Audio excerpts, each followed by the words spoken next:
মোবাইলে কানেক্ট করা ওয়াইফাই থেকে কিভাবে তার পাসওয়ার্ড বের করার সহজ টেকনিক আপনাদেরকে আজকের এই ভিডিওতে আমি আপনাদেরকে দেখাবো। মোবাইল ধরেন যদি আপনার মোবাইলে ক্যামেরা গোল হয়ে যায় বা ক্যামেরা নষ্ট হয়ে যায় বা ক্যামেরার প্রবলেম হয়, তখন আপনি স্ক্যান করে যে কোনো ওয়াইফাই কানেক্ট করতে পারবেন না। তখন আপনার প্রয়োজন পড়বে পাসওয়ার্ড। তো ওই পাসওয়ার্ডটি ওয়াইফাই সেটিংস থেকে কিভাবে বের করতে হয় সেটি আজকের এই ভিডিওতে ক্লিয়ারভাবে দেখিয়ে দেব।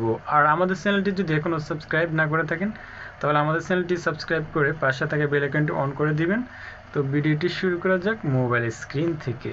মোবাইলের নোটিফিকেশন প্যানেল থেকে ওয়াইফাই আইকনের উপর টাচ করে প্রথমে আগে ওয়াইফাইটি আমরা কানেক্ট করে নিব, তারপরে আমরা পাসওয়ার্ড বের করব। তো ওয়াইফাইটি অলরেডি কানেক্ট হয়ে গেছে। কানেক্ট করা ওয়াইফাই নামের উপর টাচ করা মাত্রই ওয়াইফাই সেটিংসটি সামনে চলে আসবে। তো কানেক্ট করা ওয়াইফাই নামের পাশে একটা সেটিংস আইকন রয়েছে, জাস্ট এখানে টাচ করব। করার পর আপনারা দেখতে পাবেন শেয়ার আইকন রয়েছে ডান দিকে, জাস্ট শেয়ার আইকনের উপর টাচ করে ফোনের লকটি দিয়ে এটি ইনেবল করে নিতে হবে।